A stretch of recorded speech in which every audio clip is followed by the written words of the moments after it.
We started a new unit called the atom. In this unit, we are going to learn what an atom is and what it is made up of.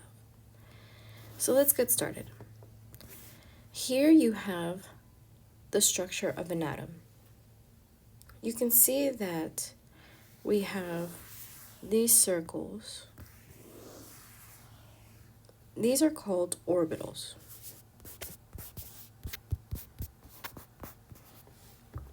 And what we have on orbitals are called electrons.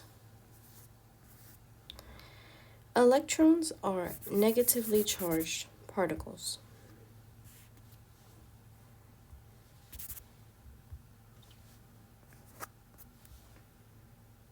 Now, what we have at the center of an atom is called the nucleus. What is the nucleus made up of? It's made up of neutrons that have no charge, so neutrons, neutral, and it's made up of protons, which are positively charged. Proton, positive. So this is what's located at the center of the atom.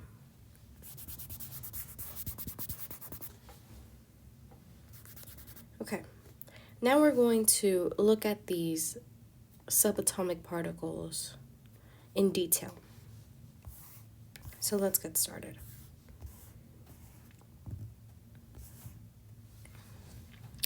The three subatomic particles that we are going to learn about today are called electron, proton, and neutron. So we know how they look in an atomic structure, but what are they, each one? We're going to look at into detail. So let's get started. Here we have a table with information of each of the subatomic particles. At the very end, you have the location of each one of these in an atom, which we just looked at up above. Here are some helpful tips on how to memorize this. So P for proton for positive, and then the three ends for neutrons: neutron, neutral, nucleus. So neutron, it has a neutral charge and it's located in the nucleus. Now let's go to the first question. It asks us, what do we notice about the absolute mass of a proton and a neutron? Okay, that's the first part. So I'm going to look at proton and neutron absolute mass. Well, I see that the proton and the neutron have a very close absolute mass. I see both of them have 1.67, and they both have the same exponent, -27. The difference is very, very small. So ideally, I can say that the absolute mass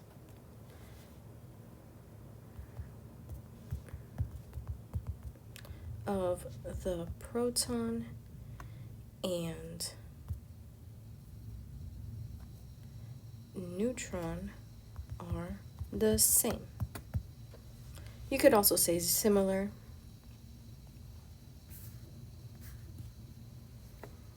Okay, I'm done with that. Let's go to the second part. What about the electron? All right, so at this point, we established that the absolute mass of a proton and a neutron are the same. Now we are being asked, what about an electron? So we are comparing now this to this. Now, before we get started, I want to review what this negative exponent is. And the reason I'm going to do that is because this is a big misconception that students have. What is the misconception? The misconception is that students see a big number in the exponent and automatically think that that is the bigger number always. And yes, this is true, but when the exponent is negative, this is not true. So here I just took the first two numbers of the proton and neutron, which are the same, so I'm using this as the proton and neutron, right? They're the same. And then this one for the electron. Okay. Well, let's see how this number really is when we write it out. So this 9.1 times 10 to the negative 31, let's look at this one first. This means, this negative sign that you see here means that we are going to move the decimal to the left. So let's do that. I'm going to move this decimal once, so that means that I need 30 more times to move the decimal. So I'm just going to do that, but I'm not going to show you. I'm going to say that means that I have 30 zeros in front of this 9, because 30 more times that I have to move the decimal. Now, I have to move this decimal, the 1.6, 27 times. I moved it once, so now I'm left with 26 times that I have to move it. That means that I have 26 zeros in front of that 1. So at this point, now we can determine which one of these is the bigger number. This one or this one? Well, let's think about it. Which one has less zeros in front of it? And I'm going to say it's this one, because that one has 26 instead of 30 zeros in front of it. So when we're looking at a negative exponent, we're choosing the lower number because that one will be the bigger number. So now let's go back to the question. I can now say, well, the absolute mass of an electron, yes, it's different from the protons and the neutrons, but how is it different? Let's be more specific. The absolute mass of an electron is smaller than a proton and a neutron. And I'm just putting the symbols because I want to abbreviate for the sake of time. And now we are done with number 2. Now let's go to number 1. Now let's go to number 2. What do you notice about the relative mass of the proton and neutron? All right. Relative mass. So at this point, we are looking at this over here. We're done with number 1. Number 2 asks us to look at relative mass. Well, I can say what the table tells me. Relative mass of a proton and a neutron are both 1. What about an electron? The relative mass of an electron is 0. Now, number 3 asks you, why do you think the relative mass of an electron is 0? Now you are looking at the table and making up a reasoning to the relative mass of an electron being 0. Now this can be in your own words. There is no right or wrong answer for this. You're using the table, and one answer could be that, well, we see that the absolute mass of an electron is much smaller than a proton and a neutron, and this is the reason why the relative mass of an electron is 0. It is so small that it is ignored.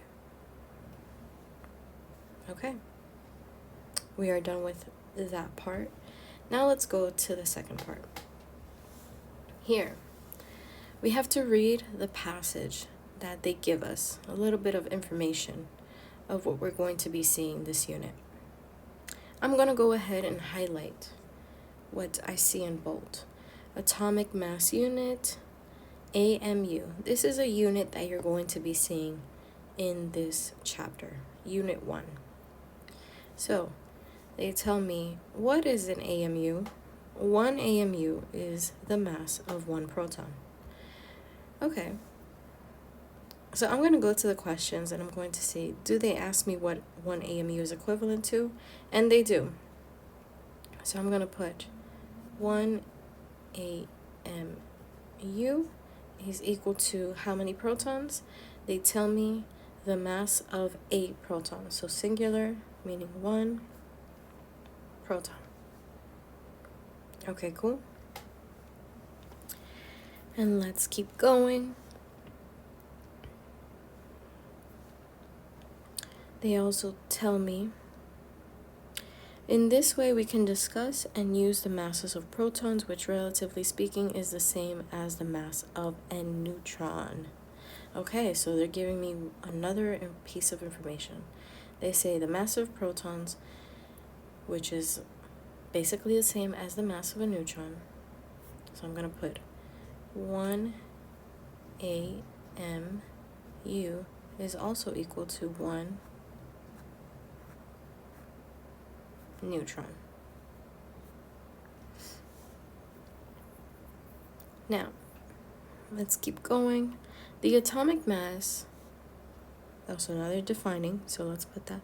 The atomic mass is the total number of protons and neutrons in the nucleus. Highlight that.